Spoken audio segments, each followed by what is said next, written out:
Welcome to the Worthy House. I am Charles Haywood, the maximum leader of the Worthy House, and I am here to give you back your future. At the Worthy House, we offer reality-focused writings on a variety of topics, often on history, politics, and, in general, on human flourishing in the coming post-liberal West. Written versions of all Worthy House writings are available at our main site, theworthyhouse.com. Today we are reviewing Political Romanticism by Carl Schmitt. To my excitement, Carl Schmitt is coming back into fashion, or at least into notice.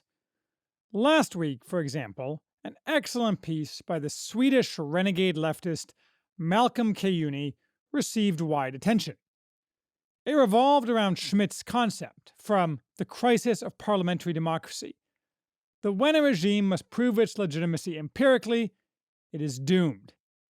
Kyeyune concluded that, just as the bourgeois kings of Schmitt's analysis were doomed because they had lost intrinsic legitimacy, so has, and is, our own regime. Now I wish I had thought of and made that point in my own recent review of that book. Ah well. Instead, today you will have to be satisfied with my reflections on another book, Schmitt's first, Political Romanticism. I am now working my way through all of Schmitt's works that have been translated into English, having already completed The Crisis and the much later Theory of the Partisan. Schmitt was not an ideologue, so his thoughts over the decades contained multitudes and did not maintain total consistency, though his mature works are all opposed to the liberal tradition that dominated Europe during his lifetime, 1888 to 1985. He was willing to take his anti-liberalism quite far. Famously, he toadied to the National Socialists for a brief period, before being cast out for being an opportunist, and was fortunate not to suffer worse ill consequences. Political Romanticism, however, is not on its face a book about liberalism or anti-liberalism. Unlike some of Schmitt's later work, it is hard to tell from the pages of the book what the politics of the author are. Instead, it's an extended attack on 19th century Romanticism, in particular in the person of Adam Mueller, for the sin of refusing to engage in politics or to choose among alternatives, justifying that refusal as a higher commitment to aesthetics. I was somewhat annoyed by this 1986 translation, the only one in English, though Lars Vinks, a professor at Cambridge, has recently translated some more obscure Schmitt works, so maybe he will offer new translations of the well-known works. Not because it's a bad translation. That I can't tell, since most of the German I used to know I've forgotten. Rather because of its terrible footnotes. First, the translator, Guy Oakes, admits he failed to include most of Schmitt's own footnotes. And second, no new explanatory footnotes are included, which would have greatly helped the reader navigate the obscurities in Schmitt's writing for the modern reader. Much of the book is taken up with extended discussions of people of whom you have likely barely heard, or of whom you have not heard at all. At least I hadn't heard much about many of them, and I'm pretty well informed. No doubt new footnotes would have made the translator's job more burdensome, but lack of them means the reader has to spend a lot of time with reference works to understand much of political romanticism. Anyway, in the same way as all Schmitt's works, this book rewards hard work. As with Theory of the Partisan, it seems at first glance that much of the analysis is tied to a specific time and place, but actually has far broader applicability. Political Romanticism was published in 1919, and revised in 1925, from which this translation was made. In many of Schmitt's works, the then-current political situation seeps in, but not here, despite that Schmitt was studying in Munich in 1919 and lived through the communist revolt there. Nor does he touch on the Weimar Constitution, also promulgated in 1919. Rather, the focus is on the early 19th century, with implications, as I say, for both Schmitt's time and ours. Perhaps because of Schmitt's relative youth, he was 31 in 1919, he takes a more polemical stance in this book than in his later, more famous works. His core complaint about Romanticism is that it relativizes all thought. It rejects a metaphysical core and substitutes aesthetic judgment. If he were alive today, he might criticize Romanticism as a precursor of liquid modernity, Zygmunt Bauman's term for the dissolution of any solid core of our society and its replacement by ever-shifting and personalized beliefs. The translator, Oakes, claims in his long but not very good introduction that Schmitt's attack on political Romanticism is an attack on liberalism. His theory is that the liberal state introduced the rule of law and a private sphere, both of which are necessary for Romanticism to flourish. But this is obvious tripe. Both the rule of law and the private sphere long antedated liberalism, and in fact are the crucial markers of Western Christendom. Moreover, even if it were true that Romanticism relies for its existence on the rule of law and the private sphere, something Schmitt does not say or even imply, the mere fact of an attack on Romanticism and other grounds does not make it a concealed attack on those underlying supports. Oakes is, however, as we will see, not wholly wrong when he says that political Romanticism is a critique of the metaphysical and metapolitical basis of modern liberalism. Schmitt spends the first part of the book, and much of his lengthy preface to the 1925 edition, talking about Romanticism itself. This is somewhat of a challenge, because Romanticism is notoriously protean and different over time, and especially among countries. Schmitt ignores English Romantics, focusing only on the Germans and the French.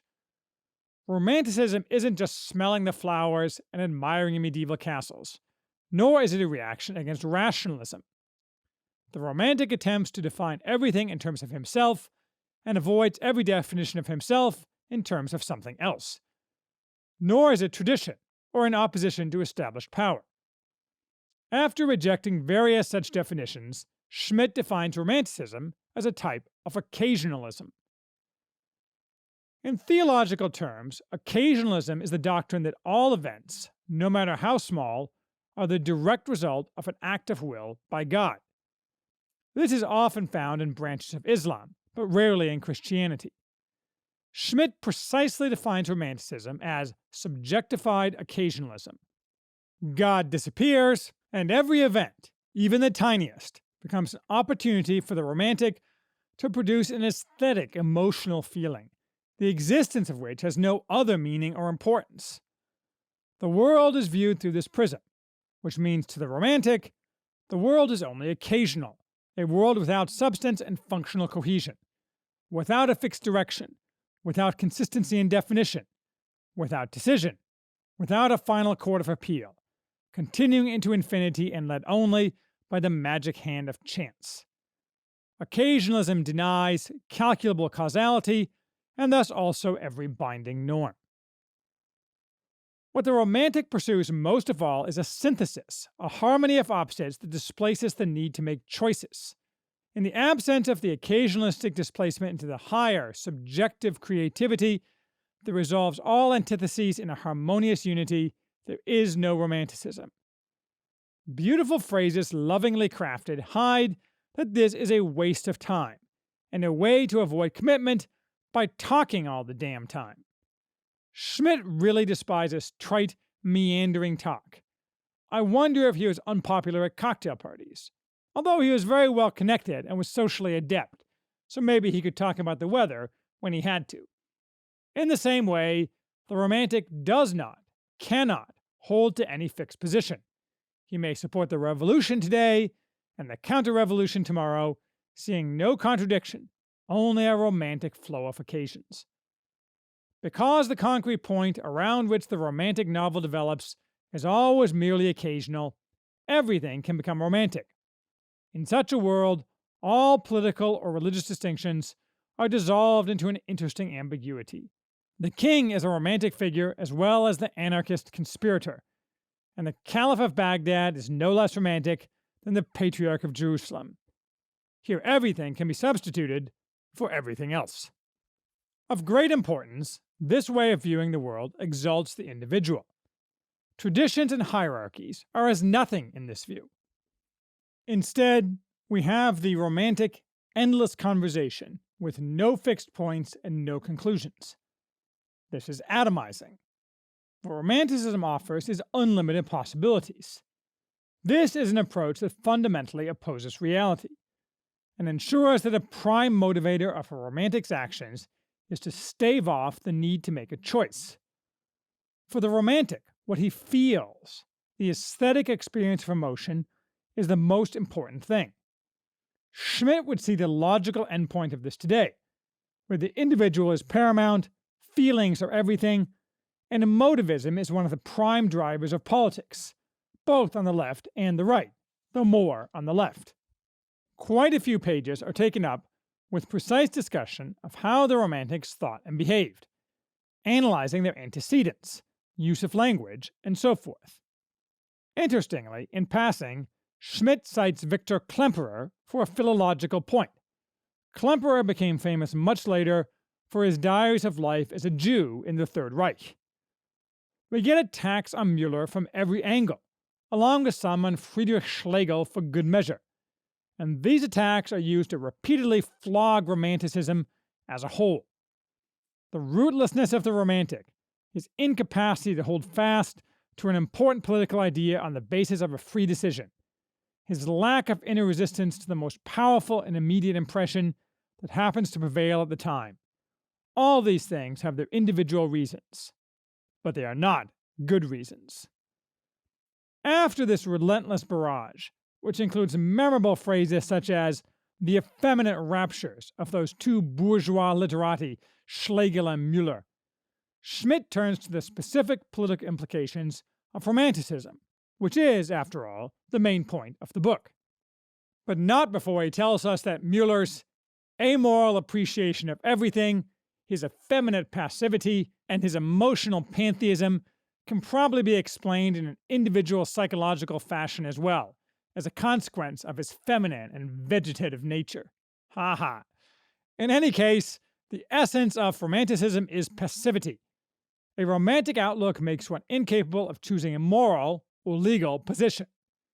This can be aesthetically pleasing, part of the endless conversation, but it is totally lacking in political productivity in the real world, where such decisions must be made in order for society to function. Here Schmitt swings into high gear, castigating Müller and his kind by comparison with thinkers such as Edmund Burke, Louis de Bonald, and Joseph de Maistre, who in the mind of some bear indicia of Romanticism, but in fact are not political romantics at all.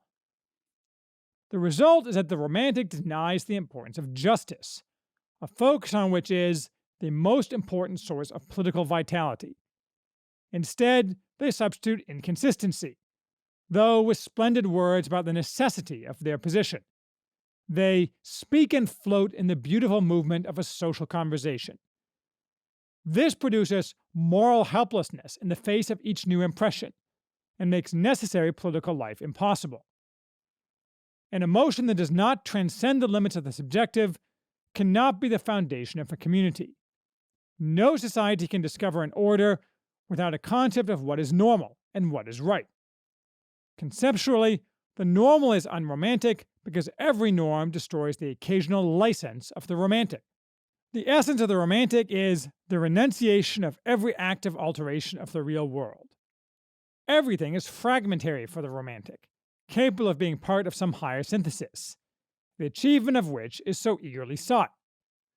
No side needs to be chosen. There is always more talking to do. Schmitt does make some allowances. Not every person who has a heightened aesthetic sense is such a useless political romantic. There are also romantic politicians, who, rather than seeking a higher harmony that erases making distinctions and choices, inform their moral choices with an aesthetic sense. Schmitt gives the interesting example of Don Quixote. What is the application of all this today? At first glance, not much. Romanticism is no longer a relevant current of intellectual thought. Or is it? Some elements of Romanticism are visible in the thought of today's left, notably the importance of subjective feelings.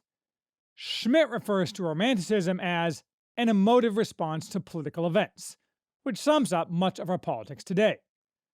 But I think that is a secondary element of today's left, and also affects the right, because it is the end product of the hyper-feminization of much of our society. The primary markers of the left are, as I have noted many times and stole from Roger Scruton, are a simultaneous exaltation of total autonomy, emancipation from unchosen bonds, and of total equality, where no excellence can be permitted. To some extent, the rejection of norms that necessarily characterizes Romanticism in Schmitt's analysis fits precisely with the modern left, but their reason for rejecting norms results from the demand for emancipation at any societal price, not from a refined aesthetic calculus. And the left is very much interested in political decisions and choices, and altering the real world, not in the romantic search for a higher synthesis that removes thought to a more abstract plane. As Gopal Balakrishnan points out in his analysis of Schmitt's thought, The Enemy, Schmitt is usually associated with the anti-Weimar conservative revolutionaries. But at this point, similarities were hard to discern. Yes, Schmitt expresses some contempt for the liberal bourgeois view of life, but that criticism can be left as much as right. German Romanticism was something very important to many of the conservative revolutionaries, such as Arthur Müller-Vandenbroek, reinforcing that this book can be taken in part as an attack on the German right of 1919. Schmitt's later turn to the intellectual right was thus perhaps not preordained. No doubt annoying Schmitt, the reaction to the 1919 publication of this book was a resurgence of interest in Müller. Schmitt's preface to the 1925 edition notes this, and denies that he's responsible just because he discussed an insignificant and questionable personality such as Adam Müller in far too much detail. Nor did Schmitt return much, if at all, to the themes of political romanticism in his later thought. Yet this book is important because it begins Schmitt's analysis of politics, which he extended to great benefit. Visible here are the roots of Schmitt's later thoughts on decisionism, on the need for a choice between good and evil, and other crucial views. Also visible is Schmitt's antipathy toward unmoored individualism, which became more important in his thinking over time. It is explicitly present in the preface, where he notes that the ultimate roots of Romanticism and the Romantic phenomenon lie in the private priesthood. He is not attacking Protestants. What he means is, Romanticism makes the individual the bourgeois world's own point of reference, and imposes upon it the entire burden that otherwise was hierarchically distributed among different functions in a social order. This leads to despair, and certainly what we can see all around us is despair, resulting from the destruction of an organic social order. Thus, even if Schmitt did not intend to attack the left, much of this book reads as an assault on elements of left thought as they have developed in the past 100 years. That alone makes it fun, and while this book is often overlooked, and I'm not sure it's essential reading, it's not a waste of time.